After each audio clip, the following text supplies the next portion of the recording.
Hello everyone, welcome back to Sydney and Starlet, and if you're new here, welcome! Enjoy the videos. So today me and Sydney are going to be reading a little golden book, Frosty the Snowman.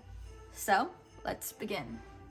So we are reading a Christmas book today because in Sydney's heart, every day is Christmas, all year round. It all started with the snow, the first snow of the season. As every child knows, there's a certain magic to the very first snow.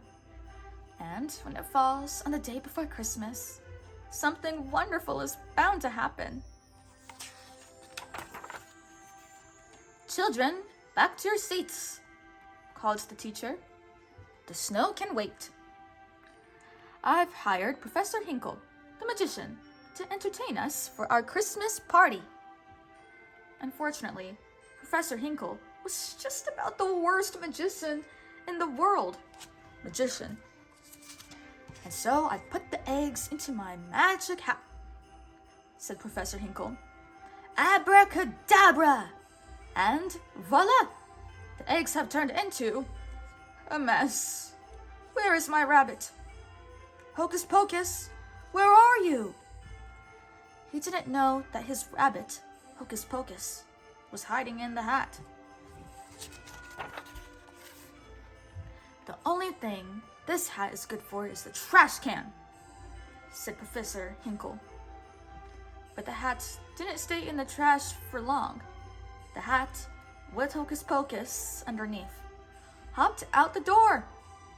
That was when the bell rang. The children were free for the whole Christmas holiday. "Hey, look at the snow!" cried the children as they ran outside. They worked together to build the first snowman of the season. Once the children have given him eyes, a nose, and a mouth, it was time to name him. "How about Frosty?" asked Karen. "Frosty the Snowman."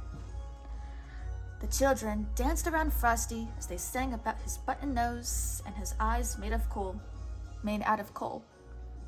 "Come back here, you!" cried Professor Hinkle, chasing Hocus Pocus. Suddenly, a gust of wind blew the hat onto Frosty's head. "Happy birthday!" said the snowman. Karen gasped and said, "The hat brought Frosty to life! It must be magic!" When Professor Hinkle heard that, he wanted the hat back.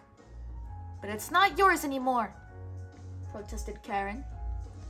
"This hat will make me a millionaire," said the greedy magician, taking the hat back. Hocus Pocus felt that the hat really did belong to Frosty. So he hopped back to Frosty and the children as fast as he could to return the magic hat. "Happy birthday!" said Frosty again, as soon as the hat was placed on his head. "Hey, I said my first words. I'm alive! What a neat thing to happen to a nice guy like me." The magic hat made Frosty dance around. The children cheered as Frosty began to laugh and play with them. They had never been such a wonderful winter day. When the sun peeked out from behind the clouds, Frosty exclaimed, "Oh, I'm all wishy-washy. I'm starting to melt." The children knew they needed to take Frosty someplace where he'd never melt, like the chilly North Pole. They decided to go to the railroad station to find a train for Frosty. "Let's have a parade through town," shouted Frosty. "Come on, kids, follow the leader." All too soon it was time for the train and Frosty to leave.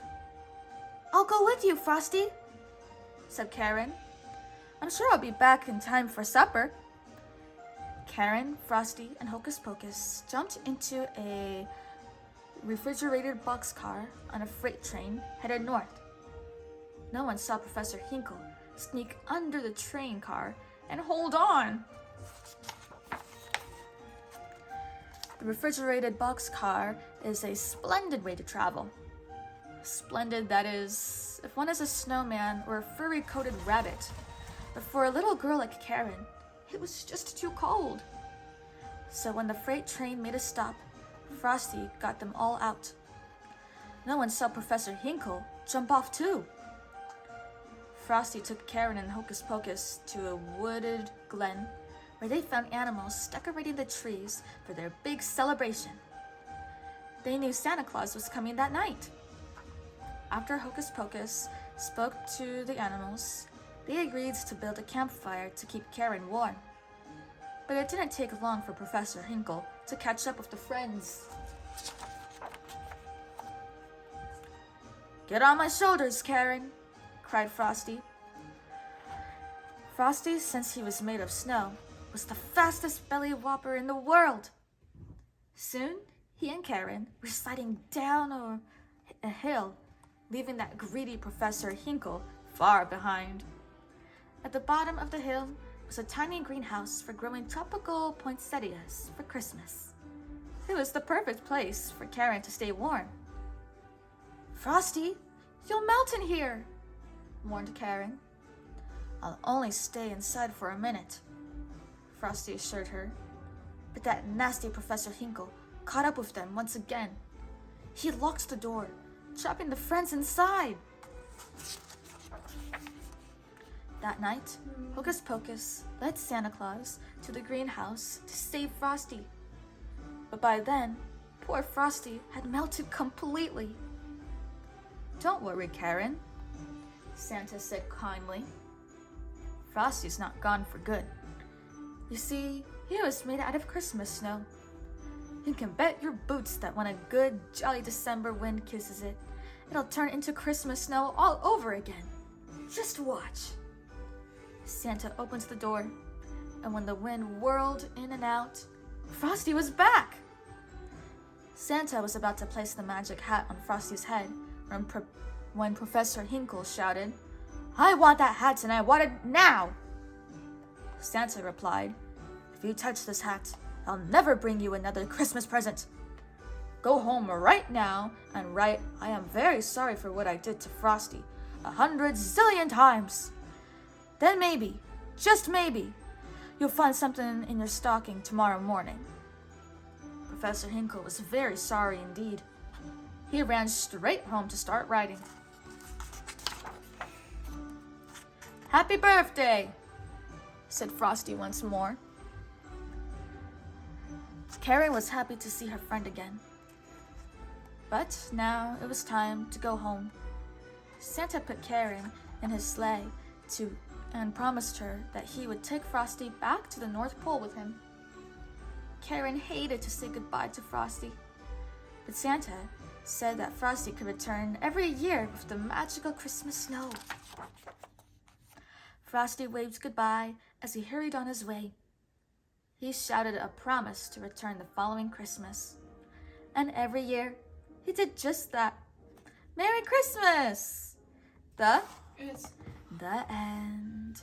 So that is it for today, everyone. I really hope you all enjoyed it, and we will see you all in the next one. Bye-bye. Ciao! Pick out your favorite page and your favorite character.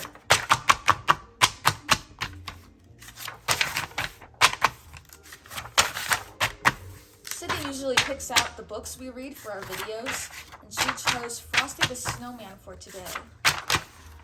I wonder what makes her decide.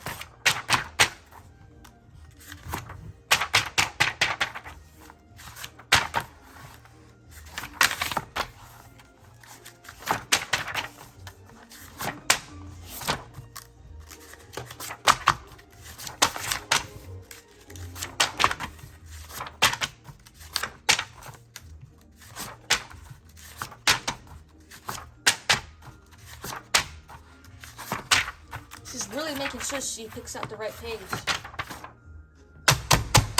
Yes! Who's your favorite character? Yes. Who? Who's your favorite character? Yes. Santa? Well, that's Santa. Is that your favorite character?